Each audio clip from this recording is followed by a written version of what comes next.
ക്ലെൻസ്മോ by cleanest എന്നാണ് ഈ പൗഡറിൻ്റെ പേര്. അപ്പം ഞാൻ വായിച്ചത് കറക്റ്റാണോ എന്നറിയില്ല. അപ്പം ഇത് കുറച്ച് ദിവസമായിട്ട് ഞാൻ ഓർഡർ ചെയ്ത് വെച്ചിട്ടുണ്ടായിരുന്നേ. കുറേ ദിവസമായി വാഷിംഗ് മെഷീനിൽ ക്ലീൻ ചെയ്തിട്ട്. അപ്പം ഞാൻ യൂട്യൂബിൽ ഇതുപോലൊരു ആളിൻ്റെ റിവ്യൂ കണ്ടപ്പോൾ ഉടനെ തന്നെ അത് ഓർഡർ ചെയ്തായിരുന്നു ഫ്ലിപ്കാർട്ടിൽ നിന്ന്. അത് ഒരു പാക്കറ്റിൽ 3 എണ്ണമാണ് വരുന്നത്.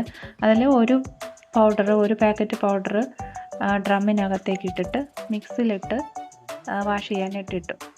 അപ്പോൾ അത് കഴിഞ്ഞതിന് ശേഷം താഴെ വന്നു. പുറത്തെ വെളിയിലത്തെ അടുക്കളയല്ലാതെ നമ്മൾ പഴയ സാധനങ്ങളൊക്കെ വയ്ക്കുന്നതാണ്. അപ്പോൾ ആ ചൂല് നീളമുള്ള ചൂലായിരുന്നു, അതിനെ 2ആക്കി കറക്റ്റാണ് കട്ട് ചെയ്തിട്ടേക്കുന്നു. അപ്പോൾ അതൊക്കെ കഴിഞ്ഞ് അടുക്കളയിൽ വന്നു. ഇന്ന് സാമ്പാർ ആണ് തയ്യാറാക്കാമെന്ന് വെച്ചത്. ബ്രേക്ക്ഫാസ്റ്റിന് അപ്പവും സാമ്പാറുമായിരുന്നു.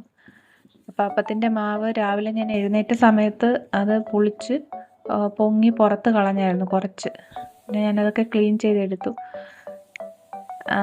അങ്ങനെ അപ്പം ചുട്ടു. സാമ്പാറിന് പരിപ്പും അമരക്കയും മഞ്ഞൾപ്പൊടിയും കുറച്ച് എണ്ണയും കൂടെ ഒഴിച്ചിട്ട് ആദ്യം പരിപ്പ് വേവിച്ചെടുത്തു കുക്കറിൽ.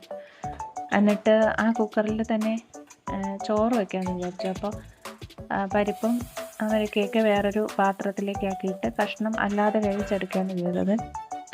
പിന്നെ ഉച്ചക്കത്തേക്ക് വേണ്ടിയിട്ട് അവിയൽ അരിഞ്ഞിട്ട് അത് വെച്ചു. അപ്പോഴേക്ക് വാഷിംഗ് മെഷീൻ്റെ അതൊക്കെ വാഷ് ചെയ്ത് കഴിഞ്ഞിട്ടുണ്ടായിരുന്നു. പിന്നെ ഞാൻ ഒന്നും കൂടി ഒരു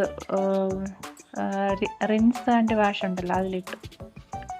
അങ്ങനെ അതൊന്നും കൂടി വാഷ് ചെയ്യാനിട്ടു. പിന്നെ തോരൻ ഉണ്ടാക്കി. ഉച്ചക്കത്തേക്ക് സലാഡ് ഉണ്ടാക്കി. സവാളയും പച്ചമുളകൊക്കെ അരിഞ്ഞിട്ട് റോക്കിക്കുള്ള മീൻ വേവിച്ച് വെച്ചു. അപ്പോൾ മുട്ടയും കൂടി പൊരിച്ചു. അപ്പോൾ ഇതൊക്കെ ഇന്നത്തെ ഉച്ചക്കത്തെ കറികളായിരുന്നു. അപ്പോൾ ഉച്ചയ്ക്ക് ചോറ് കഴിച്ചിട്ട് ഞങ്ങൾ കാന്താര കാണാൻ പോയി. കാന്താര സിനിമ അടിപൊളി സിനിമയായിരുന്നു. ഫസ്റ്റ് ഹാഫ് വലിയ ഒരു രസമില്ലായിരുന്നു, എന്നാലും നല്ല ഭംഗിയായിരുന്നു എൻ്റെ വിഷ്വലൈസേഷനൊക്കെ കാണാനായിട്ട്.